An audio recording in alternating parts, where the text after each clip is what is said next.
हे मेरे नाथ, मैं आपको भूलूं नहीं। हे मेरे प्रभु, मैं आपको भूलूं नहीं। हे मेरे स्वामिन, मैं आपको भूलूं नहीं। श्रीमन नारायण नारायण नारायण श्रीमन नारायण श्रीमन नारायण नारायण नारायण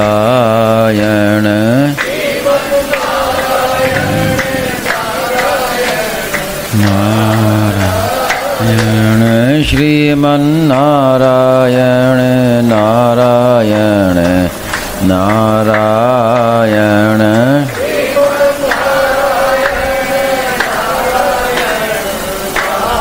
नारायण श्रीमन नारायण नारायण नारायण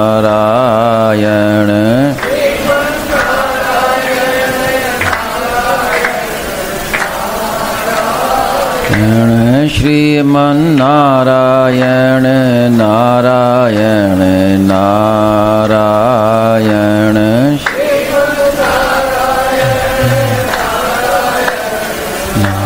नारायण श्रीमन नारायण नारायण नारायण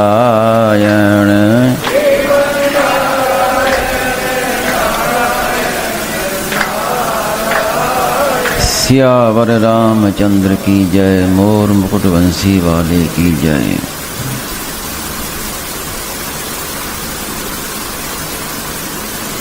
वासुदेवः सर्वम।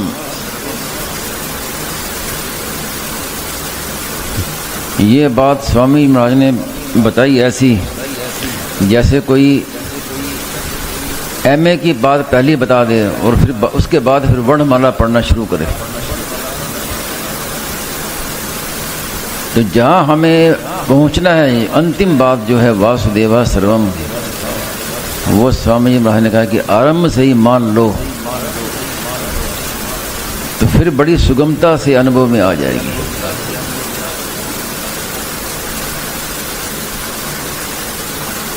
क्योंकि भगवान ने संसार बनाया तो कहीं से समान सामग्री नहीं मंगवाई, क्योंकि भगवान के सिवाय कोई दूसरा था ही नहीं। अगर कोई दूसरा होता तो फिर दो भगवान हो जाते फिर, लेकिन परमात्मा तो एक ही है, तत्व तो एक ही है। तो बन गए आप अकेले सब कुछ, वो खुद ही संसार रूप से बन गए।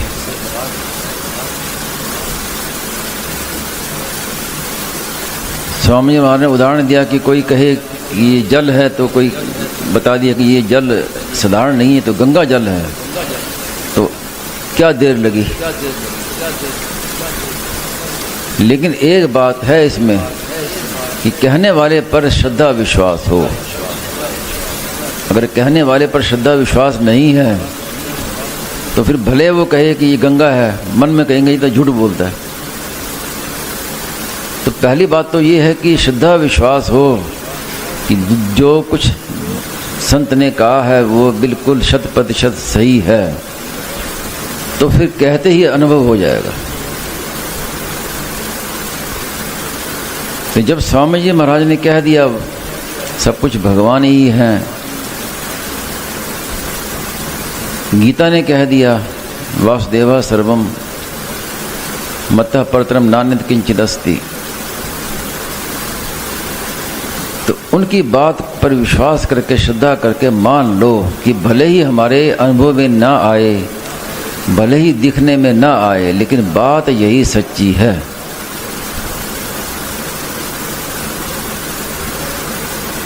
इसलिए स्वामी जी महाराज से किसी ने कहा कि ये इसका अनुभव कैसे हो, तो स्वामी महाराज ने कहा कि अनुभव को छोड़ दो, मान लो पहले।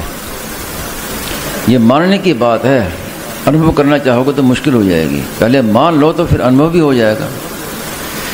क्योंकि जो दृढ़ मान्यता होती है वो अपने आप अनुभव में बदल जाती है। मान्यता नहीं रहती, अनुभव हो जाता है। लेकिन सबसे आरंभ में तो हमें दृढ़ मान्यता करनी पड़ेगी, दिखे चाहे ना दिखे, बात यही सच्ची है। इसलिए स्वामी जी महाराज बार बार यही बात कहते हैं कि अनुभव में आए चाहे ना आए, पर इतना मान लो कि बात यही सच्ची है। सत्य की स्वीकृति, सत्य को स्वीकार कर लो तो अपने आप सत्य प्रकट हो जाएगा।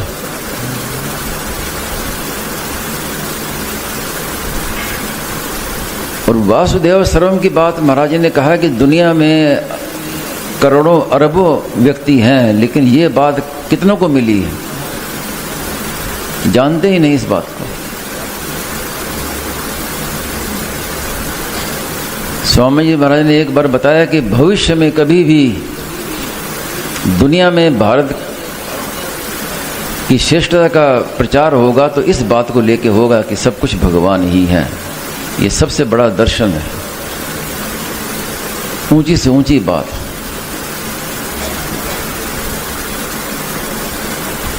तो पहले तो ये मान लो कि मैं सब भगवान ही हैं, सब कुछ वासुदेव ही, सब कुछ उसी रूप में है, सब मान लो। उसके बाद फिर साधन करो।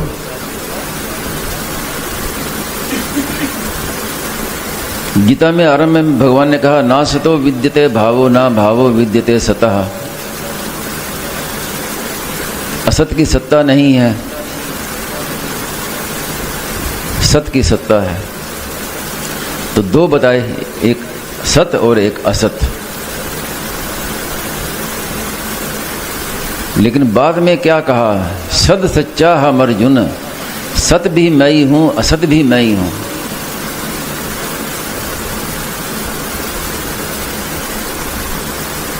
तो आरंभ में अनुभव नहीं होता कि सत भी मैं ही, असत भी। आरंभ में तो यही होगा कि ये सत है, ये असत है, ये नाशवान है, ये अविनाशी है।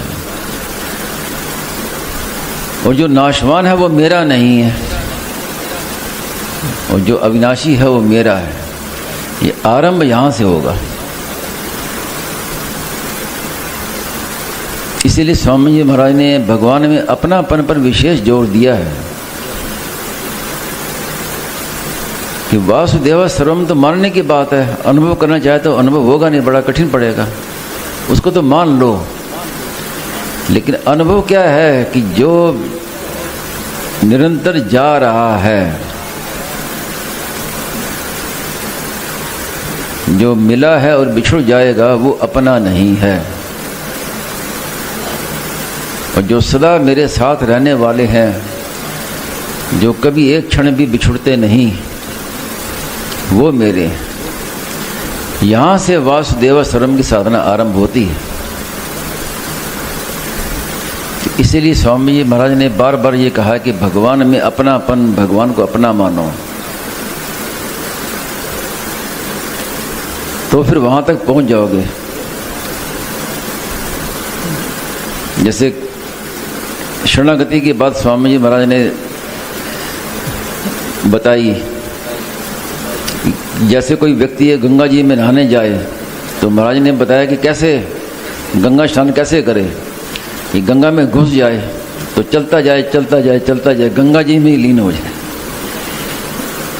ये है शरणागति।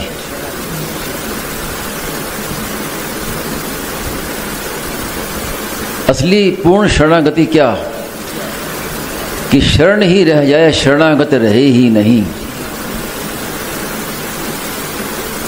केवल परमात्मा ही परमात्मा रह जाए। मेरी जगह भगवान आ जाए, शरणागत नहीं रहे, केवल उसकी शरणागत की जगह भगवान का ही अवतार हो जाए, भगवान ही आ जाए। ये है असली पूर्ण शरणागति। तो वासुदेव सर्वम क्या है, ये पूर्ण शरणागति है।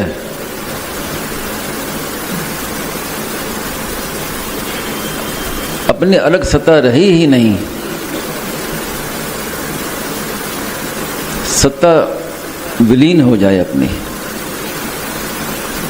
हमारी जगह भगवान आ जाए, ये पूर्ण शरणागति यही है वासुदेवा सर्वम।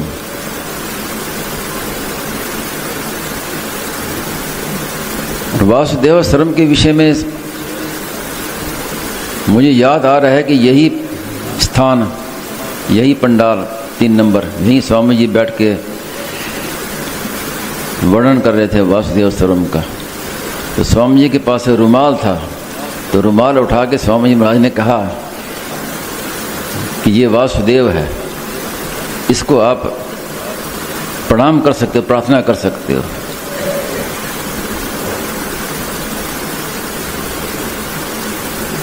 सब वासुदेव रूप ही है, सबको प्रणाम करो, उसमें कोई जड़ चेतन का विभाग नहीं है।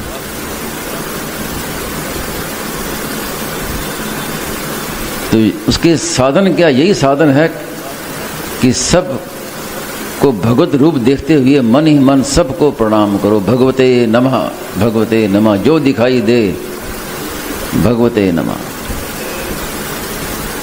ये वासुदेव सर्वम का साधन है।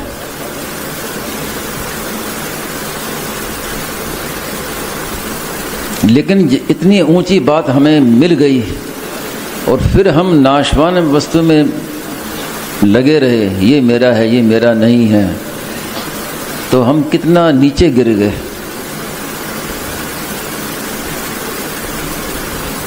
इसलिए स्वामी जी महाराज ने ज़्यादा जोर दिया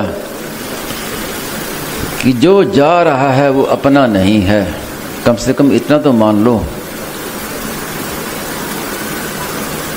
वासुदेव सर्वम का अनुभव भले ही अभी ना हो, लेकिन ये अनुभव तो सबको है कि जो दिख रहा है वो रहेगा नहीं।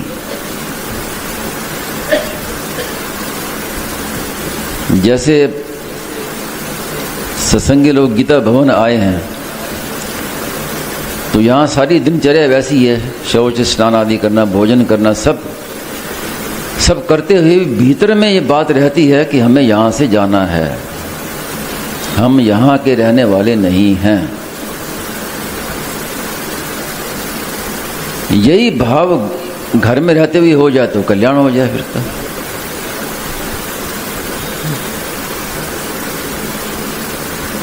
घर में रहते हुए भी ये भाव है कि हम यहाँ रहने वाले नहीं हैं, यहाँ से जाना है, सबकी सेवा कर दो, यहाँ से हमें जाना है।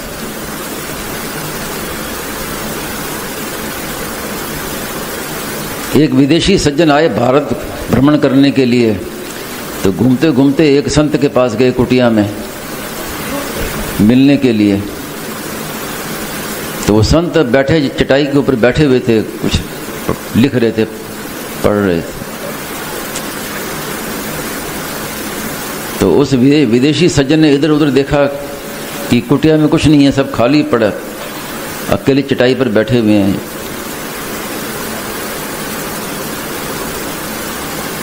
तो संत ने पूछा, बताओ वे क्या बात है।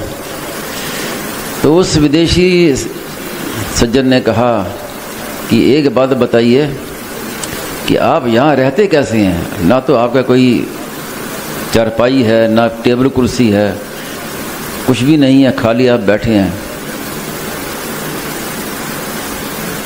तो वो संत ने उस सज्जन से कहा कि तुम्हारे पास भी तो कुछ भी नहीं है, तुम्हारे पास कहाँ है टेबल कुर्सी, ये सब कहाँ है, तुम भी तो अकेले हो। तो बोले कि महाराज मैं तो यात्री हूँ। तो वो संत बोले कि मैं भी यात्री हूँ। तो ऐसा भाव रहे कि हम सब यात्री हैं, संसार में आए हैं और यहाँ से जाना है, यहाँ रहने वाले हम नहीं हैं। महाराज जी ने लेख भी लिखवाए कि हम यहाँ के रहने वाले नहीं हैं। ये जागृति रहे कि हमें यहाँ से जाना है, तो फिर मोह कैसे होगा, ममता कैसे होगी।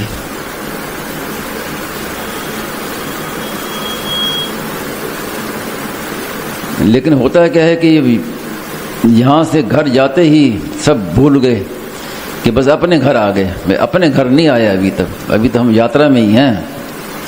अपना घर तो वो है तद्धाम परमम मम, हमारा वास्तविक घर वो है। न तद्भासेते सूर्यो न शशांको न पावका। जब तक उस घर में नहीं जाते तब तक हम यात्री हैं।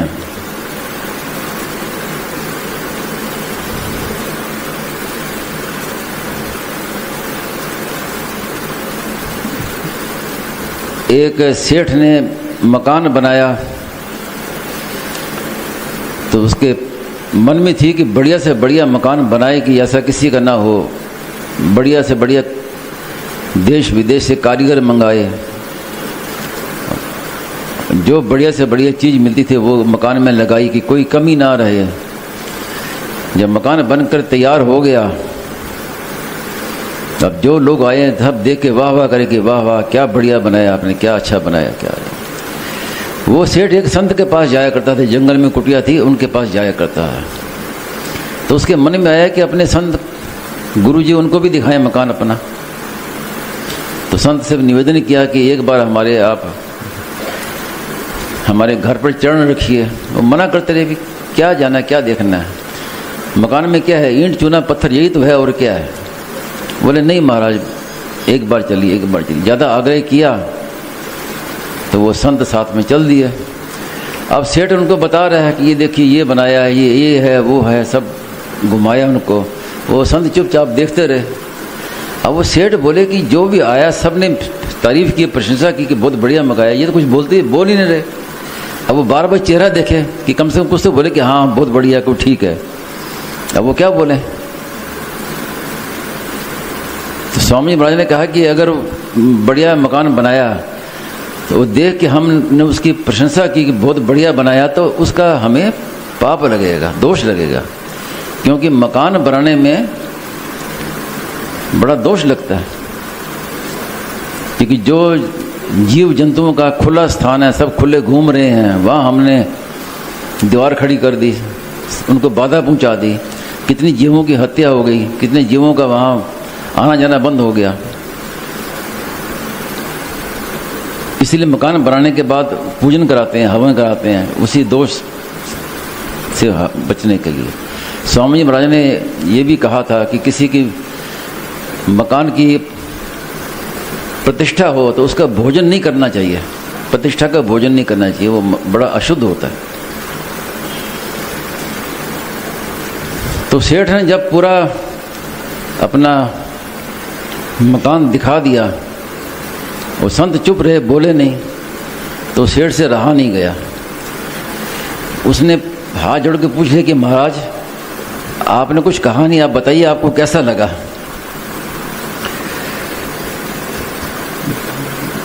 तो वो संत बोले कि बड़ी भारी कमी है इस मकान में। अब सेठ को बड़ा आश्चर्य हुआ कि मैंने इतने बढ़िया बढ़िया कारीगरों को बुलाया कि कोई कमी ना रहे, अब ये कहते हैं मकान में बड़ी भारी कमी है। पूछा जिज्ञासा से कि क्या कमी है। तो बोले बताओ तुमने मकान किस लिए बनाया। तो सेठ बोले कि अपने रहने के लिए। तो रहने के लिए बनाया तो ये दरवाजे बनाए ना, ये बड़ी भारी कमी रखी है, दरवाजे नहीं बनाने चाहिए थे। क्योंकि दरवाजे आपने दरवाजा बना दिया तो फिर लोग आपको यहाँ रहने नहीं देंगे, उठा के यहाँ से निकालना पड़ेगा। 4 आदमी उठा के यहाँ से आपको बाहर निकाल देंगे, रहने नहीं देंगे यहाँ पर। तो उसकी आंखें खुल गई सेठ की। तो ऐसे ही है कि ये हम रहने वाले हैं नहीं यहाँ के। अब गीता भवन में आए हैं, कमरे में रहते हैं, तो गीता भवन वाले प्रबंधक कहें कि भी ये कमरा खाली करो, तो आप विनती करके हाथ जोड़ के कह दोगे अभी थोड़ी देर और ठहर जाओ, शाम को चले जाएंगे, अभी थोड़ा ठीक कर लें, शाम को चले जाएंगे, एक दिन और दे दो। तो वो मान भी जाएंगे, ठीक है भाई कर लो, आज शाम को खाली करना है। लेकिन जब जाना पड़ेगा हम संसार से, तो फिर 1 मिनट भी नहीं मिलेगा। आप भले कहते रहो कि मेरा ये काम बाकी रह गया, मुझे वहाँ से पेमेंट लेनी है, ये मेरा यूँ करना है, कुछ नहीं, अब तो चलो खत्म करो। तो क्या सिद्ध हुआ कि हम यहाँ रहने वाले नहीं हैं, हमें यहाँ से जाना है। इसलिए जितना आपके पास समय है जो है उसमें दूसरों की सेवा कर दो, भगवान का भजन कर लो। मेरे तो गिरधर गोपाल मेरे तो भगवान ही है और कोई मेरा नहीं है, सब छूटने वाला है, सब जाने वाला है।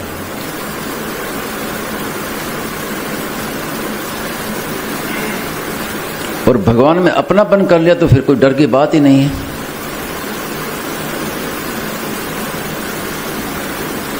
जैसे हम कहीं बाहर जाते हैं, स्टेशन पर सामान बांध के प्लेटफार्म पर खड़े हो जाते हैं तैयार होके, ये बस अब ट्रेन आने वाली है और आते ही हमें उसमें चढ़ना है।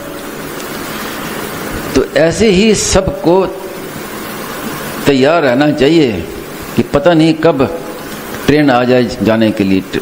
उस ट्रेन का तो समय होता है कि इतने बज के इतने मिनट पर आएगी, लेकिन ये जाने का कोई समय निश्चित नहीं है।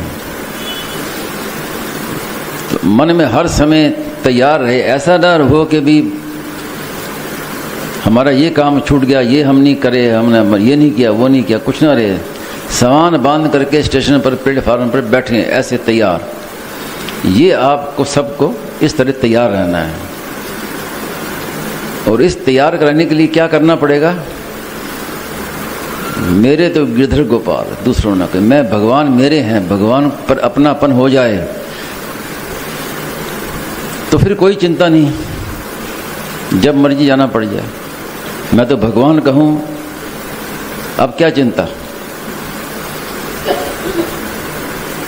तो मैं तो सदा से भगवान हूँ, का भगवान का ही हूँ। ये पंचामृत स्वामी ने कहा कि मैं भगवान का हूँ, भगवान के दरबार में रहता हूँ। तो जब भगवान के दरबार में हम रहते हैं तो फिर जाने आने की चिंता क्या? कभी बुलावा आ जाए, हाँ भाई तैयार है, तैयार हो, बिल्कुल तैयार है। भगवान के दरबार में रहते हैं, भगवान के प्रसाद पाते हैं। अब भगवान का दरबार क्या है? जैसे भगवान सर्वव्यापी हैं, ऐसे भगवान का धाम भी सर्वव्यापी है। ऐसा नहीं हो सकता कि भगवान सर्वव्यापी है और धाम एक जगह पर हो। तो ये एक जगह जो बताते हैं ना कि ये साकेत धाम है, ये गोलोक है, वो भक्तों की भावना के अनुसार है। वास्तव में जैसे भगवान सर्वव्यापी हैं और भगवान का धाम भी सर्वव्यापी है, भगवान और उनका धाम दो नहीं है, एक ही हैं। तो जब सब जगह भगवान का धाम है तो हम कहाँ रहते हैं? भगवान के धाम में ही रहते हैं। ये हमारी भावना होनी चाहिए। तो जब भगवान के धाम में रहते हैं तो फिर चिंता किस बात की? भगवान के प्रसाद पाते हैं, जो कुछ करते हैं भगवान का ही काम करते हैं। जब भगवान के धाम में रहते हैं तो फिर काम कोई अलग होगा, जो कुछ करेंगे वो भगवान का ही काम होगा। तो ये अखंड साधन है, अखंड साधन। जब साधन अखंड होगा तो फिर कोई फिक्र नहीं, अंतकाल जब भी आ जाए।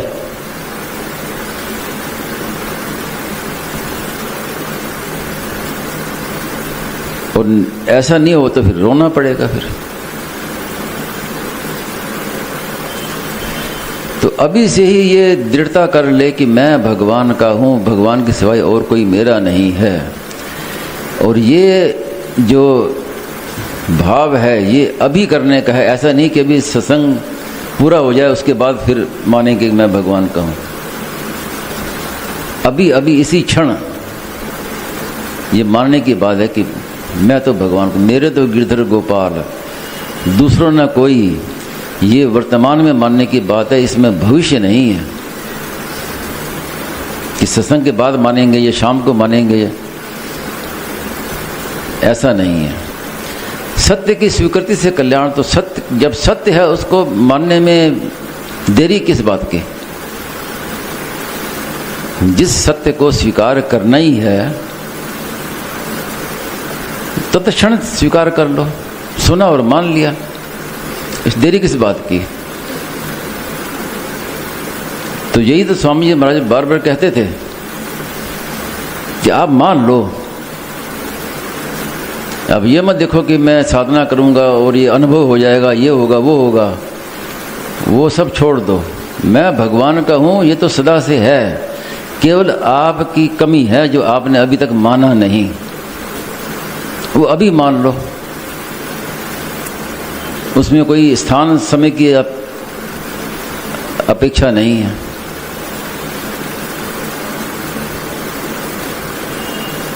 संसार के काम में देरी होती है। संसार का काम कुछ भी करे तो उसमें समय लगता है, देरी लगती है। कि मैं भगवान का हूँ, भगवान मेरे हैं, इस मानने में किस बात की देरी हो? बाधा किस बात की? कोई बाधा भी नहीं है। सच्ची बात को मानना है, जो बात सदा से है। भगवान ने तो हमें स्वीकार कर रखा है। ममे वांशो जीव लोके, मेरा ही अंश है। तो भगवान ने तो हमें स्वीकार कर रखा है। हमारी ओर से कमी है, कपूताई तो हमारी है ना। अब कोयला होता है, वो अग्नि में रहता है तो चमकता है, अग्नि के समान प्रकाशमान होता है, लेकिन अग्नि से अलग होते ही काला। अब उस कालेपन को मिटाने के लिए कहा न कि कोयला हो ही नहीं उजरा, 100 मन साबुन लगाए। कितनी कोशिश कर लो, कालापन दूर नहीं होगा। ऐसे ही भगवान से अलग होती ही हमारे में कालापन आ गया। अब ये कालापन 100 यत्न कर लो, ये तभी दूर होगा जब हम वापस अग्नि में जाएंगे। कोयला जब वापस अग्नि में जाएगा तभी वो चमकेगा, नहीं तो कालापन दूर कर नहीं सकते।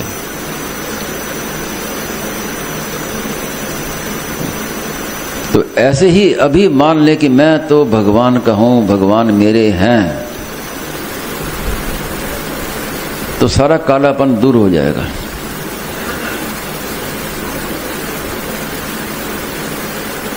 परिस्थिति अलग अलग आती है, परिस्थिति का कोई महत्व नहीं है।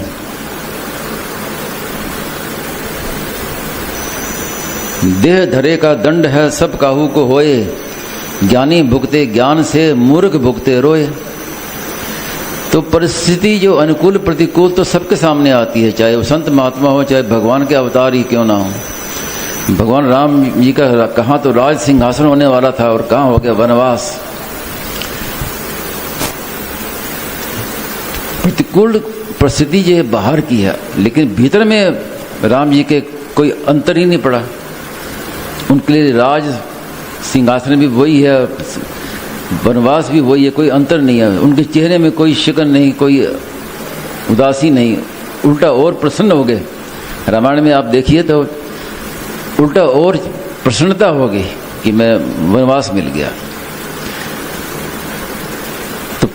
तो इसलिए प्रतिकूल अनुकूल परिस्थिति को तो मत देखिए, वो आएगी और चली जाएगी। दिन के बाद रात भी आएगी, रात के बाद फिर दिन भी आएगा। रात आने पर कोई रोता नहीं है कि रात आ गई अब क्या करें, क्योंकि पहले से पता है कि रात है, ये भी चली जाएगी। तो अनुकूल प्रतिकूल परिस्थिति तो सबके सामने आएगी, वो आएगी प्रारब्ध के अनुसार। शरीर भी मिला है, ये प्रारब्ध के अनुसार मिला है। जब तक प्रारब्ध है तब तक शरीर है। संत महात्माओं का शरीर भी तब तक है जब तक उनका प्रारब्ध है, और प्रारब्ध पूरा होते ही शरीर चला जाएगा। लेकिन स्वयं हम भगवान के हैं, भगवान मेरे हैं, उसमें कोई अंतर नहीं। दो तरह के सुख दुख बताए गीता में, एक बाहर का सुख दुख जिसको कहते हैं सुखदायी दुखदायी परिस्थिति, एक भीतर का सुख दुख जो हम सुखी दुखी होते हैं। तो असली काम हमारा ये है कि भीतर का सुख दुख मिट जाए, बस भीतर में आनंद आनंद। सदा दिवाली संत की आठों पहर आनंद। तो भीतर में तो उनकी सदा दिवाली हो रही है, आनंद ही आनंद है। बाहर से दिखता है प्रतिकूल अनुकूल परिस्थिति आ रही है। एक बार स्वामी जी महाराज से किसी ने कहा कि महाराज जी आप अपनी जीवनी बताइए, आपकी जीवनी। तो स्वामी जी महाराज ने क्या उत्तर दिया कि मैंने बहुत प्रतिकूलता सहन की है, आप भी सहन करो। अब सहन नहीं करेंगे तो कहाँ जाएंगे, रोएंगे और क्या करेंगे, उसको बदल तो सकते नहीं। तो तां तितिक्षस्व भारत, वो सब सहन करो। आगमा पाइनो नित्या, वो सहन करने वाली चीज। भीतर में हमारा कोई असर नहीं पड़ना चाहिए। और भीतर में असर ना पड़े, इसी के लिए बार बार एक ही बात कहते हैं कि मेरे तो गिरधर गोपाल दूसरों न कोई, मेरे तो भगवान हैं, भगवान के साथ मेरा संबंध है और कोई मेरा नहीं है।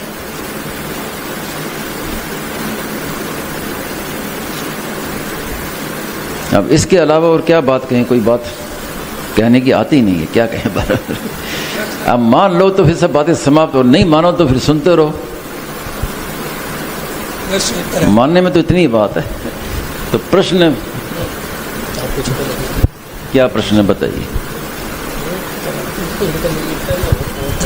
आप एक प्रश्न है कि एक तरफ तो आप कहते हैं कि मैं भगवान का हूँ और भगवान मेरे हैं, और एक तरफ कहते हो कि सब कुछ भगवान ही है। एक ही बात है, सब कुछ भगवान ही है, उसी का साधन है ये मैं भगवान को, भगवान मेरे, ये मान लो आरंभ में, क्योंकि सब भगवान है, ये अनुभव नहीं आएगा, ये मानने की बात है। और वासुदेव सर्वम की बात तो इसमें क्या बात बताया आपने खास कि वासुदेव सर्वम को ही मानने के लिए कहा जाता है कि मैं भगवान का हूँ, भगवान मेरे हैं, ये मान लो। तो ये मानने से सुगमता पूर्वक समझ में आ जाए कि सब कुछ वासुदेव ही है। और वासुदेव सर्वम में भी दो बातें बताते हैं। क्या? एक तो कहते हैं कि आप अगर कुत्ता बन के आएंगे तो मैं लाठी दिखा करके और बाहर रोटी दूंगा। वासुदेव सर्वम जो ये मानने की बात है, व्यवहार में वासुदेव सर्वम नहीं होता। व्यवहार तो यथा योग्य शास्त्र के अनुसार होगा, व्यवहार समान नहीं होगा। लेकिन मीराबाई ने व्यवहार में किया था, वो सिंह आया, उनकी भावना है, कुत्ता आया तो बोले पीछे भगे। हाँ, वो संतों की भावना, सिद्ध संतों की भावना है, वो सबके लिए लागू नहीं है। वो किसी किसी संत में ऐसी बात है, उनकी अपनी भावना है। अच्छा। लेकिन वास्तव बात तो यही है कि सब कुछ वासुदेव ही है, ये हमारी मान्यता होनी चाहिए। व्यवहार, स्वामी जी ने कहा कि व्यवहार में यथा योग्य करना है। भीष्म पितामह ने, भगवान श्री कृष्ण इष्ट थे भीष्म पितामह के, लेकिन जब युद्ध का समय आया तो भीष्म पितामह ने बाण मारे, बाणों से भगवान को घायल कर दिया। और जब भगवान रथ का पहिया लेके भागे तो भीष्म जी ने धनुष बाण सब छोड़ दिया, वो हाथ जोड़ लिए कि महाराज पधारिए आपका स्वागत। ये है असली चीज। व्यवहार में पूरा शास्त्र के अनुसार, भीतर में भाव जो है वो वासुदेव ही है सब कुछ। इसलिए कहा कि जिस रूप से आप आओगे वैसी मैं सेवा करूंगा। अब रोग आ गया तो भगवान रोग रूप से आ गए हैं, तो उनकी अब सेवा क्या करें कि उनको औषधि दे दो, ये उनकी सेवा। अब ये नहीं कि वो चले जाएं, ये भावना नहीं है। औषधि दे दी, आप रहो, चाहे आपकी मर्जी, जाओ तो आपकी मर्जी, हम तो सेवा कर देंगे आपकी। एक तो भीष्म पितामह जी का हुआ, उन्होंने भगवान समझ के युद्ध किया उनके साथ में। एक मीराबाई ने, दोनों बातें, वो सिद्ध भक्तों में कईयों में ऐसी बात है, व्यवहार में भी उन्होंने। दोनों में कौन सी ऊंची बात है? ऊंची बात यह है कि बस वासुदेव मान लो, सब कुछ वही है। आरंभ में तो ये होगा कि शास्त्र के अनुसार चलो, नहीं तो फिर वो असाधन आ जाएगा बीच में साधन में। आरंभ में साधक को यही मानना चाहिए कि यथा योग्य व्यवहार, शास्त्र के अनुसार, दूसरे के हित के अनुसार व्यवहार करना है। उसके बाद सिद्धावस्था में वो बात हो जाती है कि व्यवहार में भी समानता आ जाती है। व्यापार को लेकर के आसाम में रहना हो गया, आसाम क्षेत्र में, तो घर के सामने सड़क पर मांस मछली अंडा बेचने वाले बैठते हैं। अब ये मन में बड़ा खटका रहता है, तो क्या करना चाहिए? सामर्थ्य हो तो स्थान बदल ले, और नहीं तो फिर सहन करे। और क्या करें? जैसे प्रतिकूलता का ना कि प्रतिकूलता आ गई, अब क्या करें, हम मिटा सकते नहीं हैं। सहन करे, अपनी रक्षा करे जहाँ तक हो सके, और सामर्थ्य हो तो वो जगह स्थान छोड़ दे। और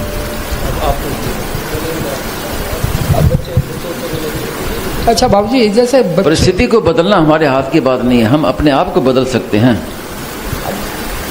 अपने आप को बदले, अपनी दृष्टि बदल ले। परिस्थिति को कैसे बदलेंगे? मुश्किल। इसका इनमें बाबूजी जैसे दोस्त तो ये ऐसे स्थान में नहीं रहना चाहिए। व्यापार सेट हुआ, वो मकान बन गया वहाँ पर, हम उसको प्रसन्नतापूर्वक सहन करते हैं, इसमें दोष लगता है। अब उनको सहन तो करना क्या है कि अब उनको हटाने की चेष्टा तो की है एक दो बार, पर हटते नहीं है वो लोग, वापस बैठ जाते हैं। तो जो यही समझे कि जो भगवान ने परिस्थिति दी है, हमारी प्रतिकूलता को सहन करो, और क्या कर सकते हैं। यही तो बात कही अच्छा, कि प्रतिकूल अनुकूल परिस्थिति को बदलना हमारे हाथ की बात नहीं है। अपने आप को हम बदल सकते हैं, अपनी दृष्टि बदल लो। वासुदेव वाली दृष्टि को अपनाए, फिर वहाँ पे क्या करें? हाँ, अपनी दृष्टि, अपनी रक्षा करो अपनी। हाँ।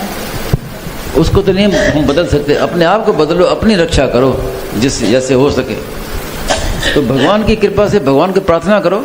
भगवान से प्रार्थना करने पर अपने आप भगवान कैसे लीला करते हैं, क्या कैसे क्या होता है भगवान जाने। तो भगवान को पुकारो, भगवान पुकार सुनते हैं, भगवान की रक्षा करेंगे। कोई ऐसी परिस्थिति आ जाएगी जो परिवर्तन हो जाएगा, उसका छूट जाएगा। गोपियों को सब जगह भगवान ही दिखाई देते थे। जी जी। और अब जो महाराज जी बताते हैं साधन कि ये सब कुछ भगवान ही है, तो उसमें और उसमें कोई अंतर है क्या? हाँ, उसमें अंतर है कि गोपियों की आंखों की पुतलियों में भगवान बैठ गए थे। उनको जित देखो तित श्याममयी है, तो वो उनकी सिद्धावस्था थी। साधनावस्था में तो यही है कि मेरे भगवान हैं, भगवान में प्रीता होगी। जब प्रेम हो जाएगा भगवान में, तो प्रेमास्पद सब जगह प्रेमास्पद ही दिखाई देगा। फिर अंतर है, फिर वासुदेवा सर्वम, दोनों में अंतर है। हाँ, ये अंतर है। तो जिनको वासुदेव सर्वम का अनुभव हो जाता है, तो उनकी आंखों में ऐसे गोपियों की तरह हो जाती है? नहीं, वैसा नहीं। वो गोपियों का एक अपनापन का विशेष भाव था, प्रेम का। बहुत कभी ना गोपी को प्रेम की ध्वजा कहा है। गोपियों के प्रेम को उदाहरण दिया जाता है कि इतना प्रगाढ़ प्रेम, इतना प्रगाढ़ कि आंखों की पुतलियों में ही भगवान आके बस गए। जित देखो तित श्याममयी है। तो ये इसलिए गोपी भाव प्राप्त करने के लिए लोग साधना करते हैं कि गोपी भाव कैसे प्राप्त हो। तो गोपियों को तो बहुत ऊंची बात है। आरंभ में तो अपने तो यही मानो कि बस सब कुछ वासुदेव ही है, सब कुछ भगवान ही हैं। ये पहले मान के फिर आगे देखो, आगे अपना आप होता है। फिर पहले मान तो लो इस बात को। अब आराम हम करें नहीं और पहली सिद्धावस्था की बातें करने लगे तो कैसे होगा? जो आपके हाथ में है पहले शुरू तो करो उसको, फिर अपने आप हो जाएगा सब कुछ। एक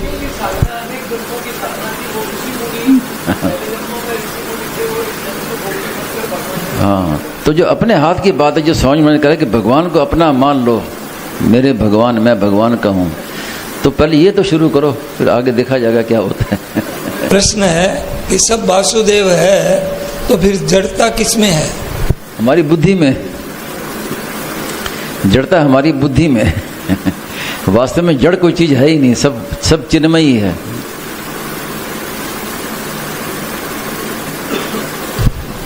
वासुदेव सर्वम का अनुभव, राग रहता है तो वासुदेव सर्वम का अनुभव नहीं होता है। कैसे होगा? तो राग छूटने के बाद वासुदेव सर्वम का अनुभव होगा। पहले मान लो, पहले आराम तो करो भाई। यही तो मैं कह रहा हूँ कि स्वामी महाराज ने कहा ना कि अनुभव अब कैसे हो, ये मत देखो कि अनुभव कैसे होगा, क्या हो। आप पहले मान लो, दृढ़ता से मानोगे तो फिर अनुभव भगवान की कृपा से अपना हो जाएगा। तो पहले मानना तो अपने हाथ की बात है ना, दिखे चाहे ना दिखे, मान लो।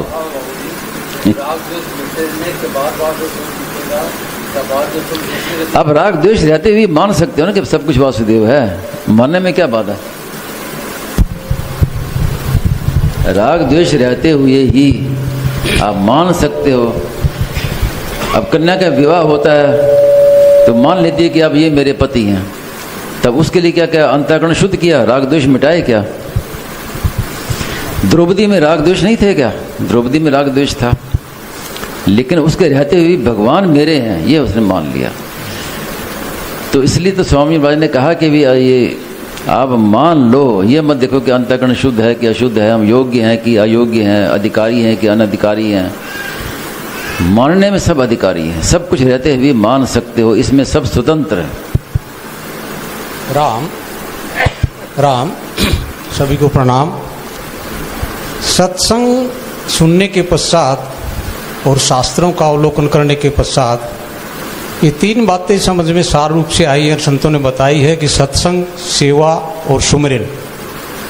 तो वर्तमान समय में और वर्तमान परिस्थितियों को, देश और समाज की को देखते हुए हमें किस सेवा किस रूप में करनी चाहिए, इस पे थोड़ा प्रकाश डालिए। सेवा का मतलब ये नहीं कि हम सेवा को ढूंढें कि कहीं जाए हम कहीं सेवा करने के लिए। जो सामने आ जाए अभावग्रस्त उसकी सेवा कर दे। और मैं भगवान को, मैं भगवान मेरे हैं ये मानना है, ये मानना अभी ही मानना है, ये आरंभ है। पहले इसको पहले मान लें कि मेरे तो गिरधर गोपाल, दूसरों ना कोई, फिर सब काम अपने आप हो जाएगा।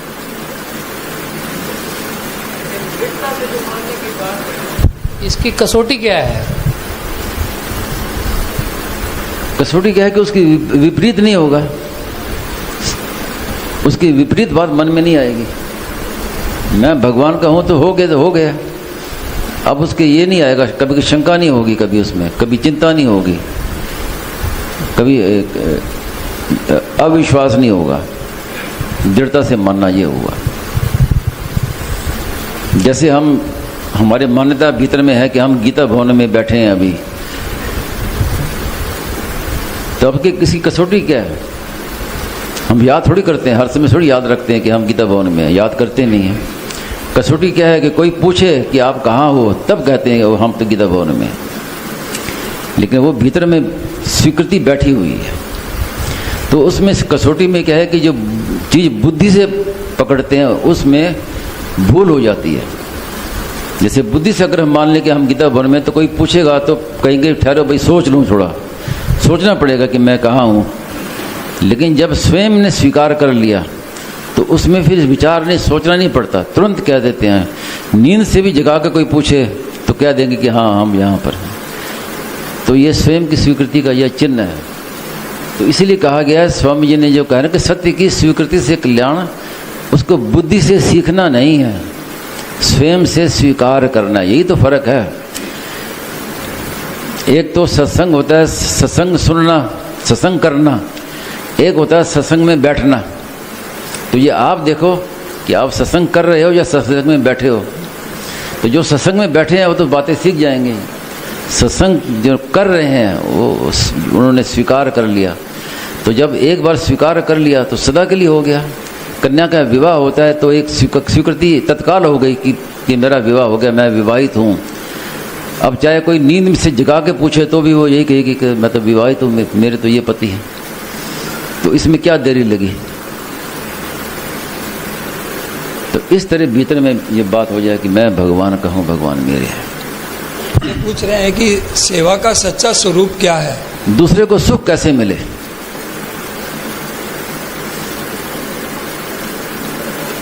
जो किसी का बुरा नहीं चाहता, बुराई उसके द्वारा विश्व मात्र की सेवा हो गई। हम किसी का बुरा नहीं चाहते। तो सच्ची सेवा ये है कि बोल रहे हैं ऐसा कौन सा कार्य करें जिससे किसी को बुरा नहीं समझे। ऐसे नहीं, कार्य क्या करें? ये आप ये तो विचार की बात है कि जब सब कुछ भगवान ही हैं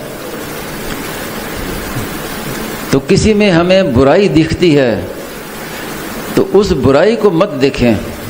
वो बुराई तो उसमें आई है और चली जाएगी, आगंतुक है, लेकिन वो स्वयं तो परमात्मा का अंश है। तो जितने भी बैठे हैं लोग, उनके भीतर देखे कि भीतर तो परमात्मा का अंश है, तो उसको देखे, बुराई को मत देखे। सेवा का स्वरूप हम जानना चाहते, किस रूप में सेवा की जाए वर्तमान परिस्थिति मन में ये भाव, यह सर्वे भवन्तु सुखिनः सर्वे सन्तु निरामया, ये सेवा भाव है, सेवा क्रिया का नाम नहीं है। आप क्रिया की सेवा करेंगे तो कितने सेवा करेंगे, और आपका भाव हो जाए कि सब सुखी हो जाएं, सर्वे भवन्तु सुखिनः, तो विश्व मात्र की सेवा हो जाएगी। तो सेवा भाव है, और भाव व्यापक होता है, क्रिया सीमित होती है। सेवा करेंगे तो आप सीमित सेवा करेंगे, लेकिन आपका भाव होगा कि सब सुखी हो जाएं, तो ये पूरे विश्व में फैलेगा। तो सेवा भाव करना है, क्रिया नहीं करनी। भाव हमारा हो जाए कि सब सुखी कैसे हों, तो जब भाव होगा तो क्रिया अपने आप ऐसे हो जाएगी। तो मुख्य बात है अपने भाव को बदलना। सर्वे भवन्तु सुखिनः सर्वे सन्तु निरामया, यही तो है, ये सेवा का असली स्वरूप है। किसी को भी दुख ना हो, ये भाव है। तो हम ये भाव करेंगे तो विश्व की सेवा हो गई।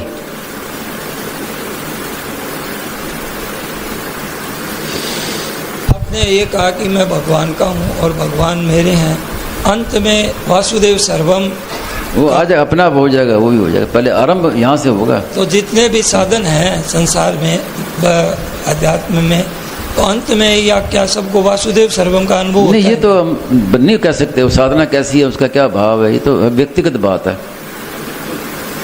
लेकिन पहुंचना यहाँ तक है, हमारी साधना जो भी है, एक लक्ष्य होता है ना कि हमें यहाँ तक पहुँचना है। हम घर से निकलते हैं तो कहाँ जाना है, तो कुछ ना कुछ तो एक उद्देश्य होगा, लक्ष्य होगा कि यहाँ पहुँचना है। तो वासुदेव सर्वम यहाँ तक हमें पहुँचना है, ये पहले से मन में रहने चाहिए, फिर साधना करो। एक ये बताया कि ये सब विश्व आदि अवतार है भगवान का, सब भगवत स्वरूप हाँ, है। मानने की बात। हाँ, तो फिर असत कैसे हुआ ये? असत है ही नहीं। सत असत तो ज्ञान योग, मैंने कहा ना कि ना सतो विद्यते भाव, ना भाव विद्यते सता। भगवान ने सत असत दो की बात कही, लेकिन साथ में ये भी तो कहा कि सत सच्चा हम अर्जुन, सत भी मैं हूँ असत भी मैं हूँ। तो वहाँ वासुदेव में सत असत का भेद है ही नहीं, वो भक्ति मार्ग है। ज्ञान योग में दो भेद हैं, ये नाशवान है, ये अविनाशी है, सत है असत है। भक्ति में तो सत सच्चा हम अर्जुन, सब कुछ मैं ही हूँ। तो वासुदेव सर्वम में ये सत असत का भेद नहीं, जड़ चेतन का भेद नहीं है।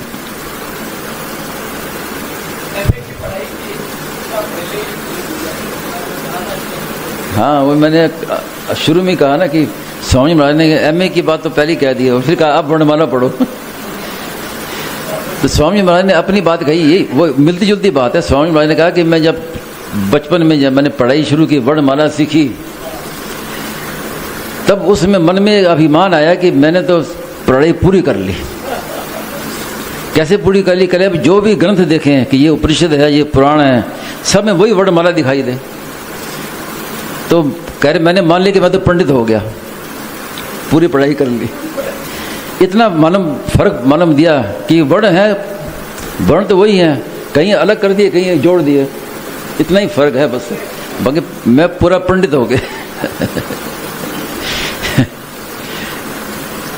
तो इसलिए पहले से ही एमए कर लो, सब कुछ वासुदेव, उसके बाद साधना करोगे।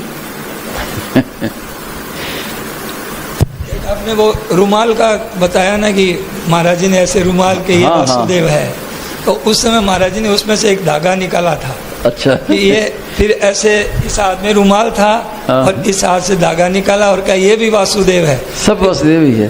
फिर वो छोड़ा ना, तब मेरे पास आया उड़ता हूँ। तब मुझे याद रहती है वो बात। तो सब कुछ वासुदेव है, सबको प्रणाम करो। ये नहीं कि जड़ है या रुमाल है तो अब ये प्रणाम कैसे करें, हम तो मूर्ति भगवान के मंदिर में जाके प्रणाम करेंगे, ऐसा नहीं है। वो भी भगवान ही है साक्षात, जैसे मंदिर में प्रणाम करते हैं उसके प्रणाम करें। जी, जैसे आपने कहा कि गोपियों का जब मन करता प्रेम था, ज्ञान था, भक्ति, और हम लोग तो कलयुगी जीव हैं, तो इसके बारे में स्वामी महाराज जी ने प्रवचन में कहा कि स्वामी महाराज से किसी संत ने कहा कि अरे स्वामी जी ज्ञान क्या है? बोले महाराज क्या जाने, उससे मालिक नहीं हो ज्ञान जाने। तो महाराज जी ने कहा कि संत ने कहा कि ज्ञान क्या है? वेद व्यास जी का ज्ञान बड़ा है, मेरा ज्ञान छोटा। हाँ हाँ, वो ज्ञान मार्ग की बात है। वो जो है सत्ता का अनुभव होगा, तो जो वेद व्यास जी, सुखदेव जी आदि को जिसका अनुभव हुआ वही अनुभव हमें होगा, अलग नहीं होगा। वो सत्ता की बात है की बात है। नहीं तो क्या कि आड़ लग जाती बाबू जी ना, कि हम तो कलयुगी जीव हैं, हमारी तो ऐसी स्थिति बनेगी नहीं। सत्ता ज्यों की त्यों, सत्ता में न कलयुग है न सतयुग है, कोई युगों का प्रभाव नहीं है। परमात्मा की सत्ता ज्यों की त्यों है, वो उस है में स्थित हो गए। तो जिस है में सुखदेव आदि स्थित हैं, सनकादि स्थित हैं, वेद व्यास स्थित हैं, हम भी उसी में हैं, उसमें कोई अंतर नहीं है। वो है वही तत्व, वही का वही है। युग युग बदले हैं लेकिन भगवान सत्ता नहीं बदली, सत्ता ज्यों की त्यों है। ये विषय था खास। और वो सत्ता अपनी है। जिस स्वामी महाराज ने कहा कि मैं है का उपासक हूँ, लेकिन वो है अपना है, तो ये हो गया प्रेम। बीकानेर के एक साधक यहाँ आए भी हैं, तो एक बार उन्होंने अपनी बात बताई उन्होंने स्वामी महाराज से कहा कि महाराज जी बल्लभाचार्य जी हुए, चैतन्य महाप्रभु आदि आदि जो महापुरुष हुए, तो उनकी तो अनेक जन्म की साधना थी और हमारी तो ऐसी है नहीं। तो उन्होंने कहा कि स्वामी महाराज ने कहा नहीं, ऐसी धारणा मत रखना, नहीं बाधा लग जाएगी। हाँ, ये बाधक है, ये आप उनसे तेज निकल सकते हो, ये महाराज जी ने कहा। ये बाधक है। इसीलिए आप उनसे स्वामी जी तेज महाराज निकल ने सकते एक बार कहा था कि संप्रदाय वाले अपने अपने आचार्यों को भगवान मानते हैं, तो ये वास्तव में बाधक है कि मन में हमारी ये है कि वो तो भगवान थे, हम ऐसे कैसे बन सकते हैं। तो इसलिए भगवान नहीं मानना चाहिए। भगवान से बढ़ के भले मान लो कि भगवान से बड़े थे, ये भले मान लो, लेकिन भगवान मत मानो। फिर हम उनके जैसे कैसे बनेंगे कि वो तो भगवान थे, हम कैसे बन सकते हैं, ये बात आ जाएगी बीच में, तो उल्टा बाधा लगी। तो ये माने कि वो भी हमारे जैसे साधारण व्यक्ति थे और कितने महान बन गए, कितने ऊंचे बन गए, तो हम भी वैसा बन सकते हैं। तो एक साहस आएगा।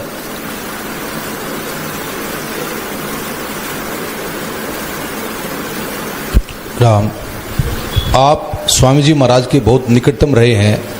आपने कभी अपने व्यक्तिगत स्वामी जी से पूछा हो कि कोई मुझे भी साधन बताए, और आपको कोई विशेष साधन बताया हो तो कृपया आप हमें भी उसके बारे में थोड़ा बताएं। देखिए,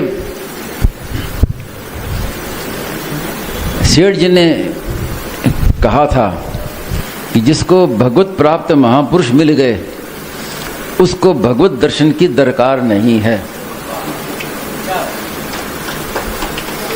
आप उपनिषदों में देखें, सत्यकाम जाबाल वो ब्रह्म विद्या लेने के लिए गुरु के पास गए। तो जब गुरु के पास गए कि मुझे ब्रह्म विद्या दो, तो गुरु ने क्या कहा कि ये ले जाओ, 400 गायें हैं, इनको ले जाओ, और जब 1000 हो जाए तब आ जाना। ये क्या, इसका तात्पर्य क्या हुआ कि जब अब आ गए संत के पास, अब कुछ बाकी नहीं रहा, अब जैसा संत कहें वो करो, बस आज्ञा का पालन करो। आजकल का कोई व्यक्ति होता तो कहते कि गुरुजी मैं जाता हूँ यहाँ से, मैं ब्रह्म विद्या लेने आया हूँ, ये गाय चराने आया हूँ। लेकिन तात्पर्य क्या है कि अब तुम मेरे पास आ गए, अब ब्रह्म विद्या की जरूरत नहीं, अब जैसा मैं कहूँ वैसा करो। तो गाय चराने लेके गए तो इतनी श्रद्धापूर्वक गायों का पालन किया कि गिनती भी नहीं की कि 1000 हुए ना हुए, नहीं तो रोज गिनता भी अब कितने हुए, कब जाना है, गिनती नहीं की। खुद उन्होंने, गायों ने कहा कि हमारे 1000 हम हो गए हैं, अब हमें लेके चलो गुरु जी के पास में। और गुरु जी के पास आते आते उनका ब्रह्म ज्ञान हो गया। तो गुरु जी ने देखा कि भी तेरा चेहरा बड़ा चमक रहा है, तो लगता है तुझे ब्रह्म ज्ञान हो गया। तो उन्होंने कहा नहीं, मैं तो आपके मुख से सुनना चाहता हूँ। तो वो उपनिषदों में लिखा हुआ है। तो इस तात्पर्य क्या है कि भगवत प्राप्त महापुरुष के पास आ गए, अब हमारा कुछ बाकी नहीं रहा। अब क्या बाकी रहा कि जैसा वो कहें आज्ञा वो ऐसे करो। तो मैं स्वामी जी के पास आया तो मुझे स्वामी जी ने कभी नहीं कोई साधना बताई कि ये जप करो, ये करो। मैंने पूछा, पूछने पर भी नहीं कहा, एक ही बात कही, तुम लिखो, एक ही बात। तो तात्पर्य क्या हुआ कि अब कुछ बाकी नहीं रहा, बस जो मैं कहूँ वो आज्ञा पालन, बस वो बाकी रहा। तो ये संतों की महिमा ऐसे होती। तो सेठ जी ने बड़ी अच्छी बात कही ना कि भगवत प्राप्त महापुरुष मिल गए तो अब भगवान के दर्शन की जरूरत क्या है, भगवान ही मिल गया। तस्मित तज्जने भेदा भावात, भगवान के और भगवान के भक्तों में भेद का अभाव है, भेद नहीं है। तो ऐसे महापुरुष मिल गए तो हमें भगवान की प्राप्ति हो गई। बस वो जैसा कहें वैसा कर दो, बस यही रहा, बाकी और क्या रहा, कोई साधना नहीं रही। आपने एक बार कहा था कि स्वामी जी तो हमें मिल गए लेकिन हम स्वामी जी को नहीं मिले, वो थोड़ा डिटेल में करें उसका व्याख्या। हाँ, संत का मिलना तो अलग है और हम संत को मिलें तब लाभ होता है। संत हमें मिल गए लेकिन हमने उन पर श्रद्धा विश्वास नहीं किया, उनकी बात का पालन नहीं किया, तो हम उनको मिल जाएं, इसका तात्पर्य है कि उनकी आज्ञा का पालन करें, उसके अनुसार जैसा वो कहें वैसा करें। तो ये हम मिल गए संत से। तो संत के मिलने से लाभ नहीं होता, हम संत से मिल जाएं इससे लाभ होता है। तो जैसा वो संत कहें वैसा पालन करो। अब मुझे तो पूरा वर्षों तक साथ में रहा, कभी स्वामी जी महाराज ने एक ही बात कही, लिखने के अलावा कुछ नहीं। और फिर मैंने बाद में पूछा भी कि जब तक आप हमारे सामने विद्यमान हैं तो आपका लिखने का काम हो रहा है। बाद में क्या करना है, तो बाद में लिखना छोड़ना मत, लिखते रहना। तो ये उनकी आज्ञा होगी कि मेरे जाने के बाद लिखना बंद नहीं करना। कोई छापे चाहे ना छापे, तुम लिखना बंद नहीं करना। तो एक ही मेरे लिए तो एक ही आज्ञा थी बस, यही साधना, यही सिद्धि, सब कुछ यही।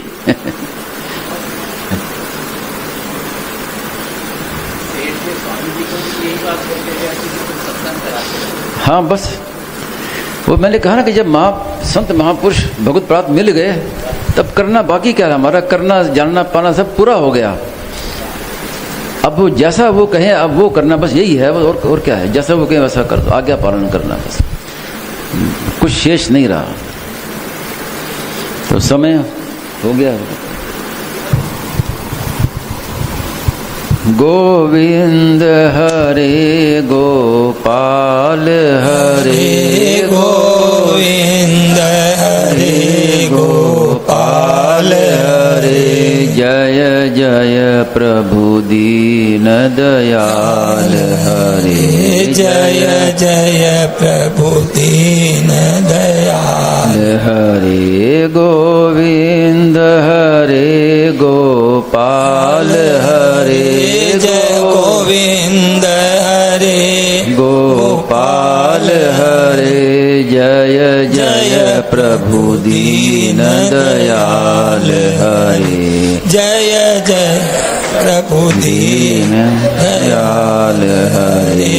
गोविंद हरे गोपाल हरे, गोविंद गोपाल हरे, जय जय प्रभु दीन दयाल हरे, जय जय दीन दयाल हरे। सियावर रामचंद्र की जय।